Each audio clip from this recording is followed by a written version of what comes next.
Diverse flora and fauna, magnificent natural landscapes, and an ecological biosphere that supports life. This wondrous planet is our earthly home.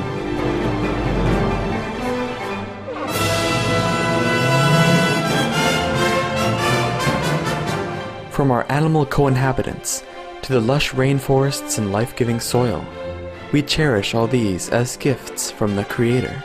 It is a common theme in the world's major faiths that during our temporary stay here, we should be good stewards towards Mother Earth. Throughout the years, Supreme Master Ching Hai has shared the message of leading a balanced life while following a spiritual path.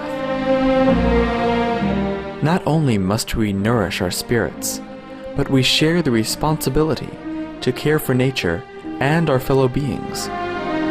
In light of recent scientific evidences which pinpoint the raising of livestock as the #1 contributor to climate change, Supreme Master Ching Hai affirms the important message she has noted for over the past 2 decades.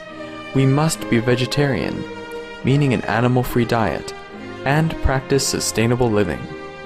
Today we present to you part 2 of a 4-part series entitled Our Lifestyle Affects the Environment, a compilation of excerpts from Supreme Master Ching Hai's lectures and discussions concerning the detrimental impacts of the meat diet on human health, the environment, and ultimately, the health of our planet.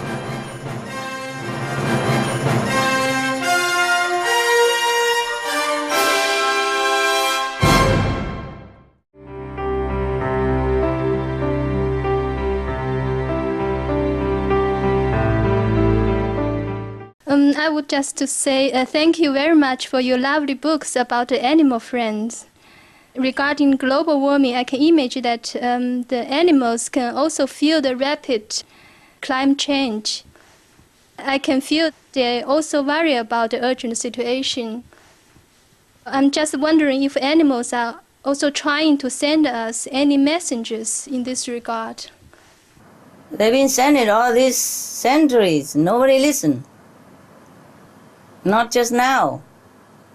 They don't worry about climate change, or they don't worry about their own safety or anything like that. They're more worried about how humans degrading themselves and mirror in the climate tragedy and the damage of the environment and maybe the destruction of the whole planet. Together with it, it is the status of human, of their heart. The animal worry about that, the degradation, the destruction of humans' noble quality. They do not worry about life and death. For them, they do not worry so much about life and death the way we do, because most of them, mostly they are in connection with their inner self, with the God self inside. And for them, dying is just like changing room. They try to tell us over centuries that we should live a noble life, the life according to Jesus' teaching and Buddha's doctrine. But very few listen. They still say the same. They say the same stuff. They say what I say, big west, go green. Save your souls.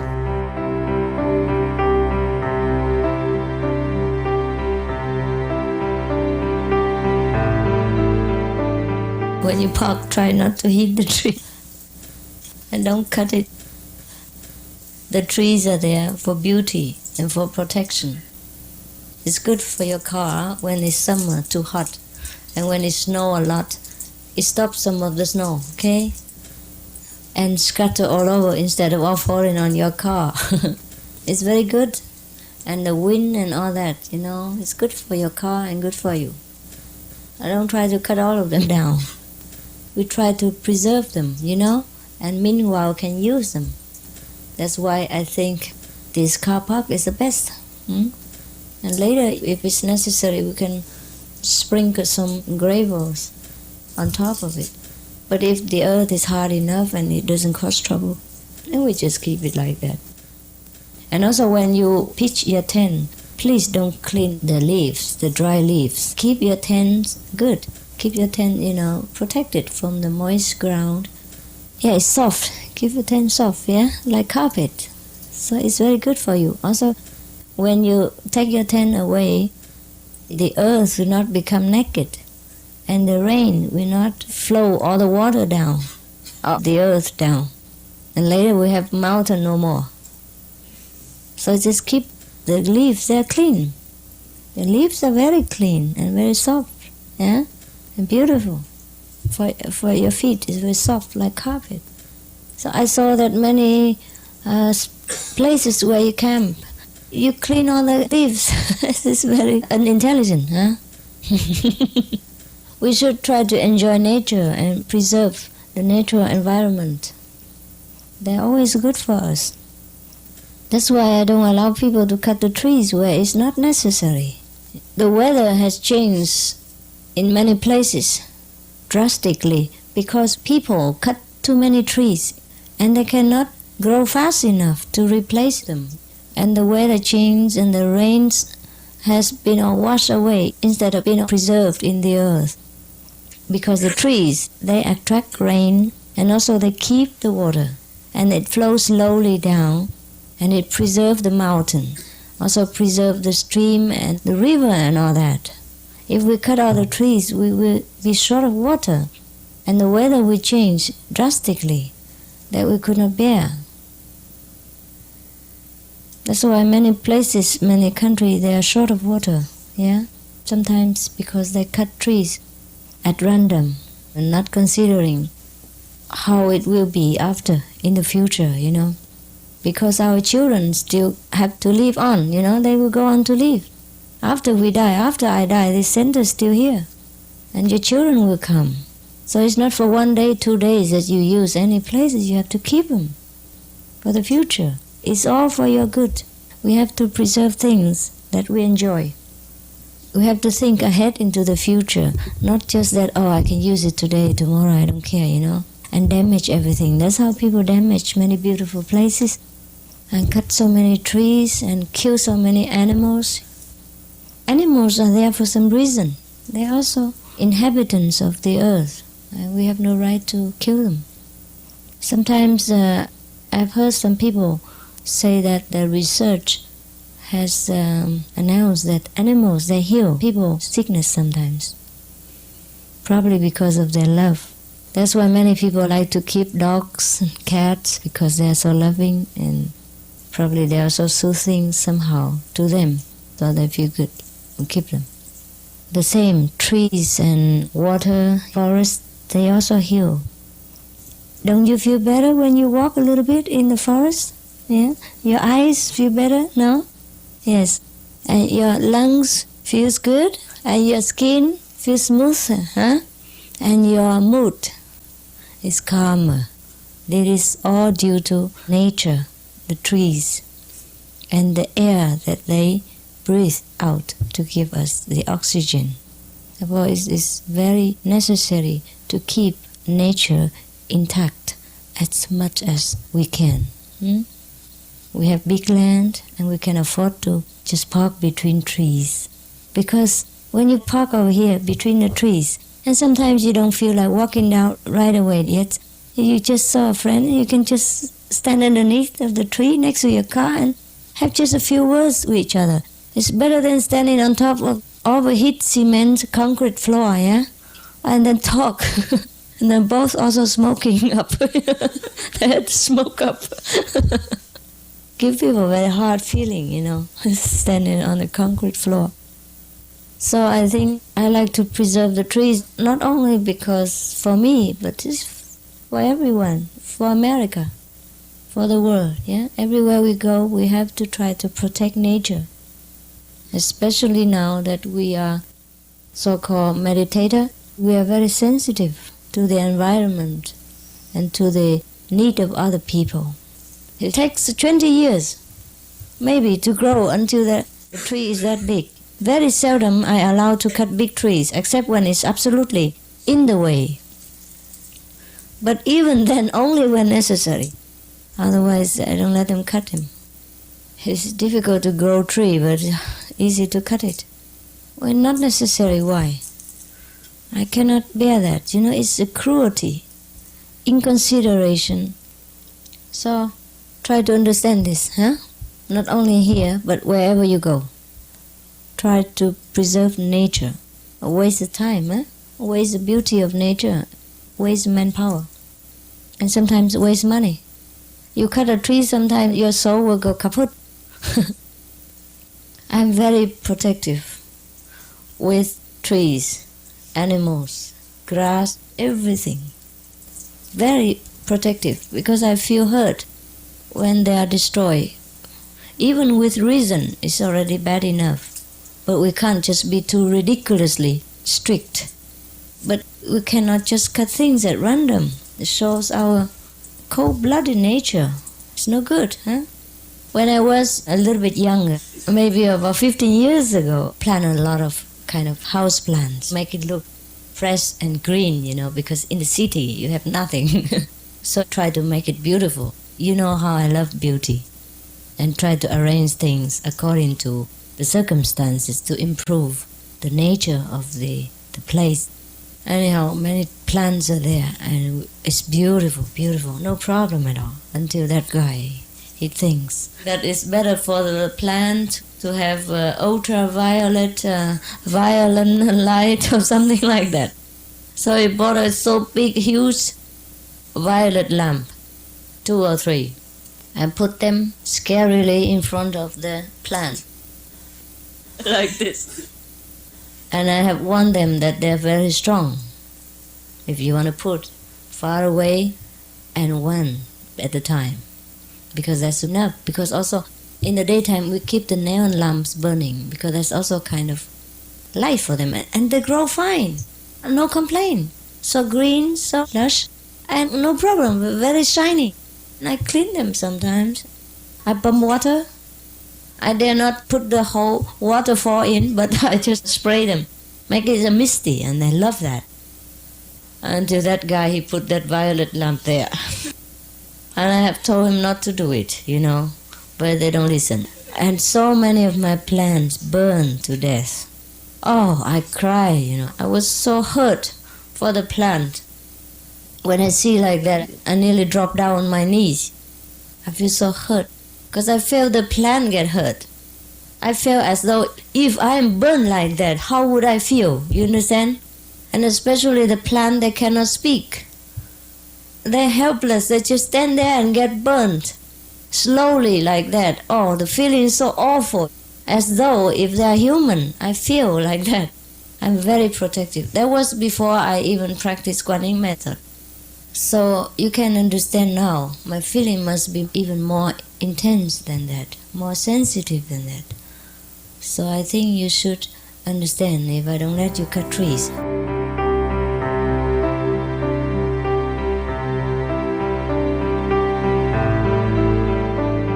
Hello, Master.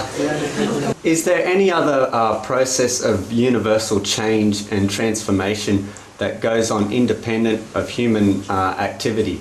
For example, things like the changeover from the Pisces age to Aquarius age. Is this also having an impact on our environment? No, it doesn't. It doesn't have impact on our environment.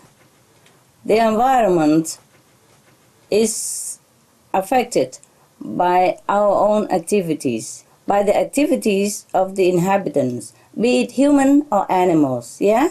Suppose humans are not living on this planet right now, and only the animals are living here, full of animals all over.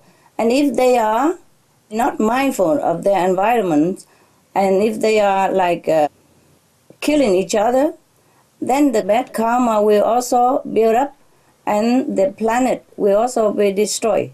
So the changing from the planetary attitude or mood has nothing to do with the disaster that we're facing. Thank you, Master. You're welcome.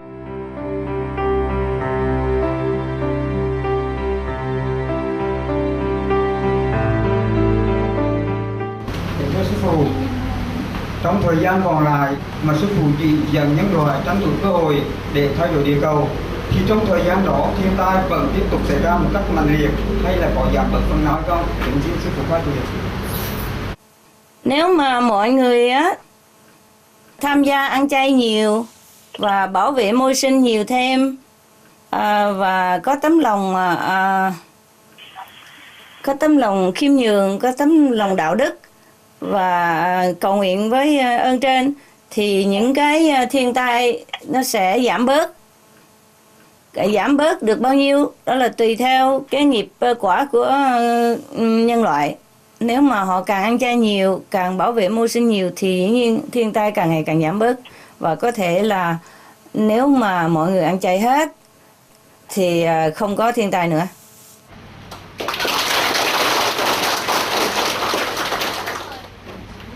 Kính thưa sư phụ, đồng tu trên toàn thế giới phải đóng vai trò như thế nào trong việc góp phần thúc đẩy nhân loại tỉnh thức giác ngộ và trường chay?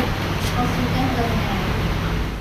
Thì chúng ta phải truyền tin tức mà của sự hâm nóng toàn cầu cho mọi người biết, càng nhiều người biết càng tốt, và phải giải thích cho họ cái cách thức nào để mà bảo vệ toàn cầu, tức là mình ăn chay, làm lành và bảo vệ môi sinh, nhưng mà phải cầu nguyện với thiên đàng đang bảo hộ cho mình nữa.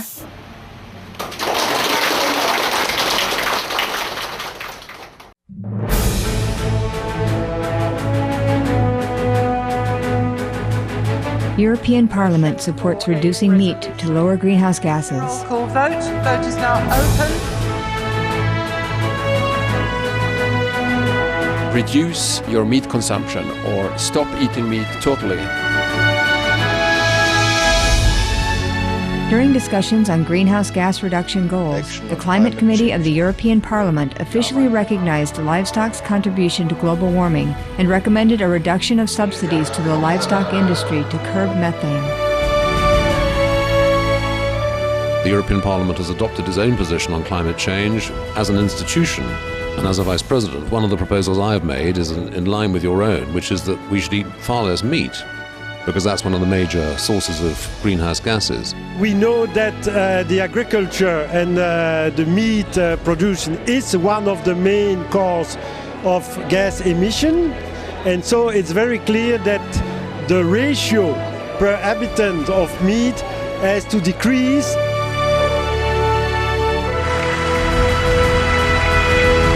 My name is Jens Holm. I'm a member of the European Parliament.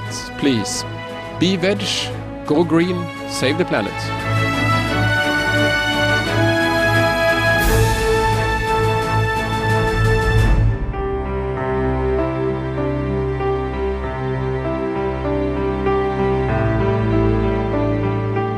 If Allah, Buddha, or Jesus were alive today, would they be greenies?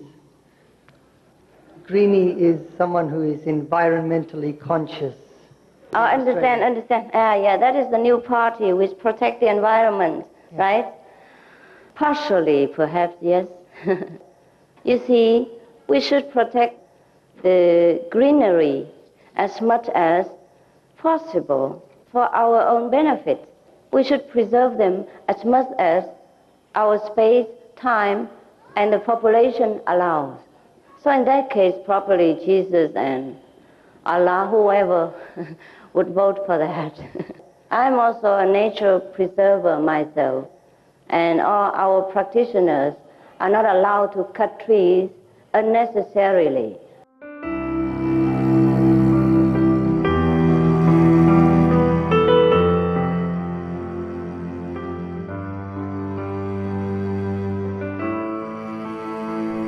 Thank you for your company on Supreme Master Television for Between Master and Disciples. Tune in tomorrow for part 3 of Supreme Master Ching Hai's fascinating discussion, Our Lifestyle Affects the Environment. And now, Animal World, Our Co-Inhabitants is coming up next, right after noteworthy news. With heaven's grace, may all beings live harmoniously in dignity and respect. For more details, please visit www.suprememastertv.com/BMD